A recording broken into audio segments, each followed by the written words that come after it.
I'm Andrew Schwartz, and you're listening to The Truth of the Matter, a podcast by CSIS where we break down the top policy issues of the day and talk with the people that can help us best understand what's really going on. To get to the truth of the matter about Iran and women's rights and the protests going on there, we have with us a very, very special guest. We have Mahnaz Afkhami, who is the author of the brand new book, The Other Side of Silence, a memoir of exile, Iran, and the global women's movement. Mahnaz, it is such a pleasure to have you here with us. Thank you for being here, and I really look forward to this conversation. Thank you. Thank you for asking me. So to begin with, can you explain what your upbringing was like as a young girl in Iran? Yes, actually, I was born in a very privileged family. They were landowners and around the city of Kerman, a small desert city. And I have memories of the desert and of the terrific moonlight at night that you could read with and so forth. And it was a very happy childhood. And of course, I had my two grandmothers who were extraordinary women and very nice role models. So it was a good beginning. And can you tell me what was your experience trying to achieve an education or having access to education in Iran growing up? Actually, it was quite ordinary and acceptable for young girls, at least in the middle class, or upper middle class, to have an education. And, Kerman is a place where a lot of the Iranian Zoroastrians live. And I went to a school, a Zoroastrian school, which was a wonderful learning experience. And I remember very well, even that was perfectly normal, considered very normal, even though my family belonged to the Shaykhi branch of Islam, which basically the family was basically the leaders of Shaykhi Islam, not only in Kerman, but also in parts of the Middle East. Nevertheless, being in a Zoroastrian school was fine. And there were some of us or other Muslims, and then there were the Zoroastrians and others. And every morning we prayed to God, the loving and wonderful entity, and it seemed to be the same God. Now, currently, you are the founder and president of the Women's Learning Partnership and executive director of the Foundation for Iranian Studies. But when you were in Iran, before you were exiled 43 years ago, you were the former minister for women's affairs in Iran. So what's happening now has got to be, I can't even imagine, incredibly painful to watch. You've been exiled from Iran for 43 years, and in that time you've built, an unbreakable foundation for women to claim and reclaim their rights in Iran and globally. Iran is now seeing these unprecedented protests. What does this mean for the future of women in Iran? Well, actually, I'm both very proud and very pleased with the courage and the wonderful behavior of the young women, since they don't really say anything except what they want, which is life, liberty, and comfort as women, to have rights as women. And it is such a enlightening kind of a position that they've taken. So I'm very proud of it.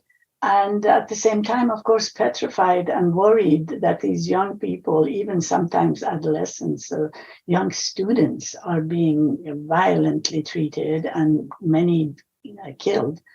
So that is terrible. But it is a mixed kind of thing. I go between wonderful happiness at their behavior and then at the same time fear for their lives, and also hopes that the international community will do what is right in terms of support for these women. And of course, I know that a lot of this has to do with the way that these young women have the history to fall back on. Because, I've been working in several countries. Actually 20 partners who work in 60 different countries around the world. So I've seen a lot of the cultures and ways of doing things that happen, and the way women behave and change their behaviors as they learn, as they share, as they move forward. And the thing that is obvious is that once people have become aware or conscious of rights and what they want and what belongs to them, it's very hard to push them back. It's just impossible. The consciousness cannot be erased, no matter where it is, and in Iran, definitely. And I think that these women being so modern, so with it, so connected, this is not something that happens in an exaggerated theocracy. That is the only one of its kind in the world. There's nowhere else that you have. You have countries that are conservative. You have countries that are extremely religious in unusual ways, but you don't have countries run by members of clergy. Iran is the only one. So it is a globally unique kind of a thing that women have been pressured to accept. But at the same time, the movement that has taken place right now is also a global movement, something new in the world. This is the first time that women have been at the forefront. And what is very interesting is not only they are at the forefront, but they want men with them, and they have helped bring men with them. And that is a very significant thing. As someone who's worked for so many decades on women's activism, both in the West and in the global South, I can imagine nothing more important than women working with men in order to change the kind of world that we're living in, which seems to be going backward. But if ever we're going to change things, it seems like the right moment. And the Iranian group seems to be at the forefront and have learned all the right things from their terrible experience. And it's amazing that people around the world are actually responding so well, both ordinary people in streets of Berlin or Canada, or even the countries that we work with in Africa, Central Asia, the Middle East, but also from governments. I've never seen before that the entire parliament of a country such as France stands up and pays respect to a movement in another country, especially a women's movement.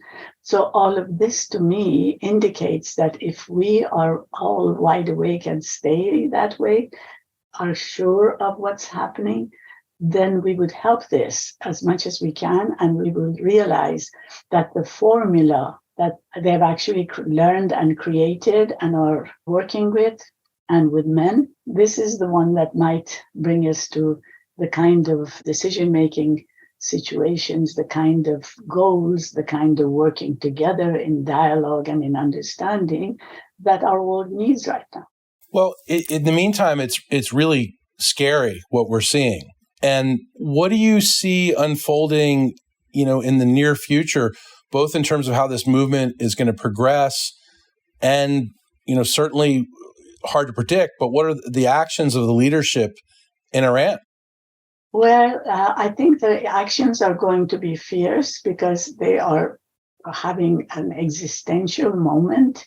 They're very close to losing power altogether. But, it wouldn't be bad to just look back a little bit at what brought these women here. Because in earlier decades, we've worked with women in Iran. There is a good connection between the diaspora and the insiders, especially because of the technology and the social networking that has become possible in the 21st century. We've had a lot of negative stuff, but the positive side of social networking and connection is priceless. What we have done in the past depended on what the situation was like. For instance, at the very beginning of the history, when the revolution was taking shape, that was the highest point of achievement in the women's movement, not only in Iran, but I would say in more than almost anywhere else. Women had opportunities to do all sorts of things. They had the second woman in the world, which was me. I had the good fortune to do that as Minister for Women's Affairs. We had the support of the government, and not on any kind of feminist ideas. It was around the fact that the government at the time believed in modernity, in history changing one's values and one's ways of behavior, and also in development. So it was easy to negotiate with the government to say, listen, if you want industrialization, you need to have an educated workforce. You need a skilled workforce. So it was done. And when I, for instance, became Minister for Women's Affairs after Françoise Giroud, who was the first one in the world from France, and Françoise was in Iran during the period, she had no idea what her job required. So I couldn't get much from her because, it was all new. Nobody quite knew what it meant. But we created a national plan of action for Iran and gave the first draft of the international plan of action. And that required that the government would, in effect, consider that all issues are women's issues. Years later, that became a slogan, decades later. But at that time, from just working in an ordinary fashion with people, the experience came to us that if you're going to have equality, all issues are women's issues. Women are half of the population, and they contain all the other minorities, and they're the ones who raise the kids and give the culture and the behavior to the kids. So that's why we have to make sure that they are included and taken seriously across all these plans and across all the expenditures and budget of that. So that's how we started. And we achieved a huge amount. I don't want to go through the details of it, but quickly, I can say that they had things that we don't have in the United States today. 43 years later, one was childcare on the premises of the workplace, half-time work with full-time pay for mothers of children up to the age of 3, maternity leave up to the age of 7. This, as well as a pretty substantial rights in terms of family law, which are the main structures of social development and community development. So what I'm saying is that what we see now is really something that was shut down, at the time of the revolution. And just to give you a time sort of example of this, Khomeini came to Iran having said before that he's not actually going to be politically involved. He's going to go to Rome and pray. This was part of something called tarier, which means lying if you have to for the cause. And the other part of his statement was that women are going to have everything, that they've had and will have. So this was what the women thought when they went out for demonstrations. They didn't go to get a theocracy. They thought they were going to get a more democratic system. But he came to power in the middle of February 1979. Immediately, he vetoed the family law. And immediately he brought the hijab or the veil. And exactly 3 weeks later, on the 8th of March, women were the very first to come in the streets and demonstrate against Khomeini. It has taken others, heaven knows how long, and even now the women have to be out front.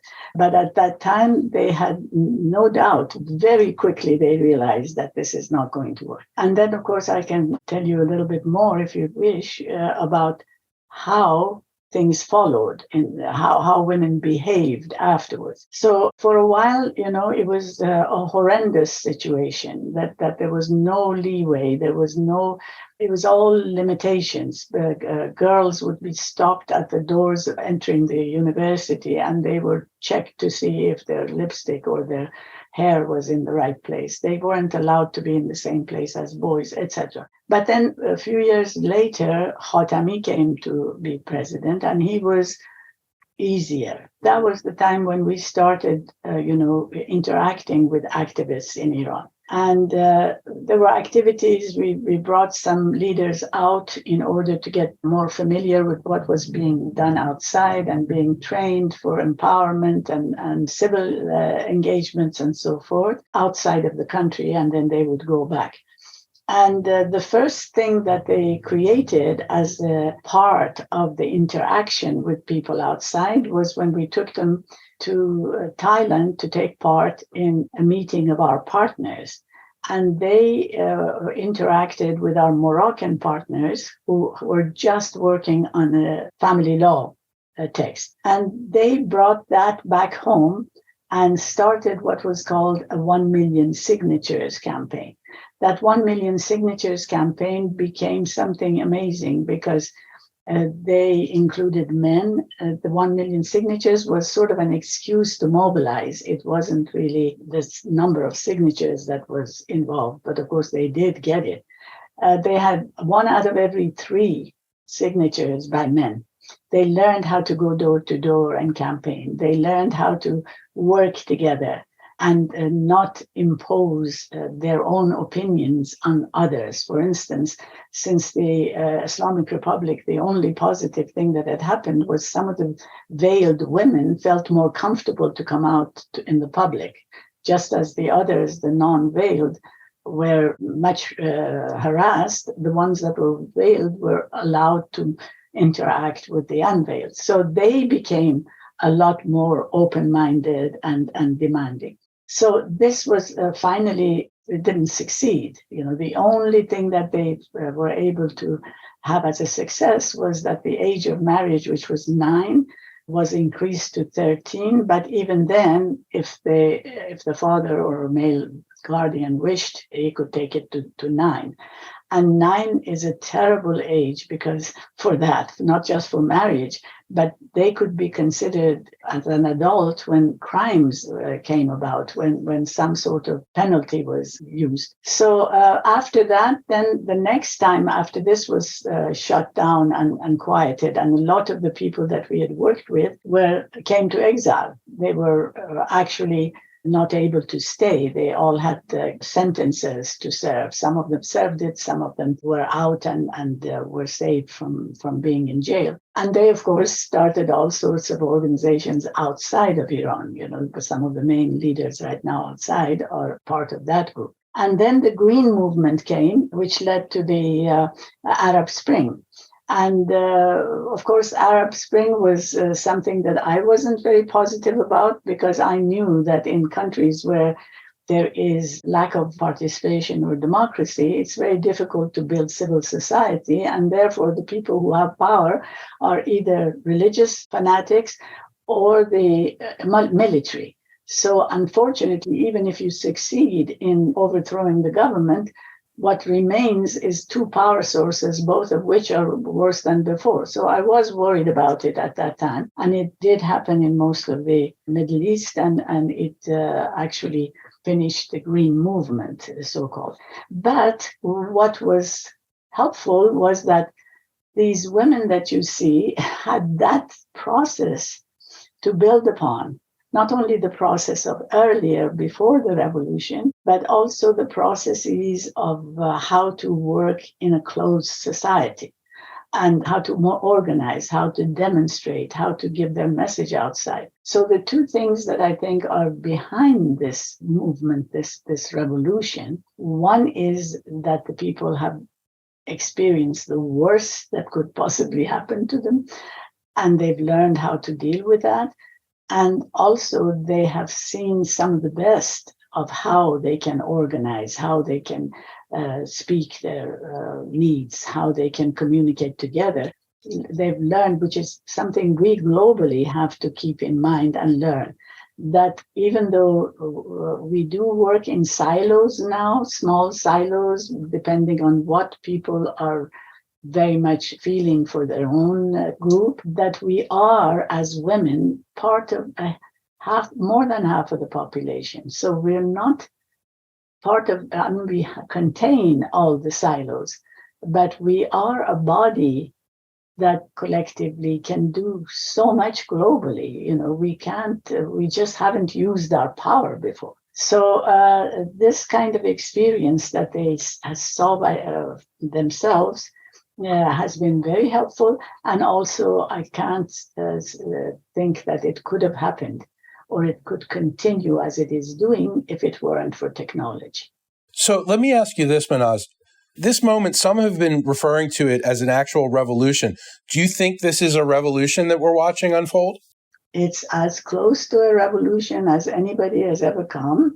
It's just that it's a women's revolution. So as usual, I always give the example of Walt Whitman saying, I celebrate and sing myself and what I believe, you will believe, when he talks about himself. Women have not had that kind of a view of themselves. So we have to start celebrating ourselves and singing ourselves and know that other people will believe what we believe, especially since the goal is so inclusive of all, And I don't mind quoting a guy, a Western guy, to be even more at fault. But I think it's good. We have to celebrate ourselves and each other. Well, how can Americans help Iranian women and Iranian citizens and support the movement from afar? Well, there are things that the government can do, which are very important. The government has to realize that no matter what kind of thing is ahead for nuclear conversations or whatever other ideas that they might have, the most important thing is to have an Iran that is democratic, that realizes human rights, and that can support the West the way it always did. The Iran of pre-revolution was one of the best allies of the United States and actually helped a great deal to keep stability and at least some sort of a democratic movement or respect for democracy in these countries. And we know what's happened since then. So the Islamic Republic will never be a positive ally for the United States. It's the antithesis of everything the United States will stand for. So the government should support in as many ways as possible. The United Nations can support through a channeling of emergency funding for people who are really in trouble right now, in poverty. Communications is hugely important because even though our women are killing themselves, they're standing in front of these savages. Nevertheless, without the idea that the world is watching us and the world is respecting us, they won't have the courage to continue. They do have the courage, but for so long, and then they really need to have proof of that, proof of global support. And again, I say that this may be the first one, but just as the other revolution was the worst that could possibly happen to women, this one can be the best, and it could be a model for others. Well, we will certainly hold out hope. Mahnaz Afkhami, your new book is wonderful. I hope everybody will go out and buy a copy of it. We certainly have at CSIS. Thank you so much for sharing these insights today on Truth of the Matter. The book is called The Other Side of Silence, a memoir of exile, Iran, and the global women's movement. Thank you again for being with us. Thank you. It's been a pleasure. If you enjoyed this podcast, check out our larger suite of CSIS podcasts. From Into Africa, The Asia Chessboard, China Power, AIDS 2020, The Trade Guys, Smart Women, Smart Power, and more. You can listen to them all on major streaming platforms like iTunes and Spotify. Visit csis.org/podcasts to see our full catalog.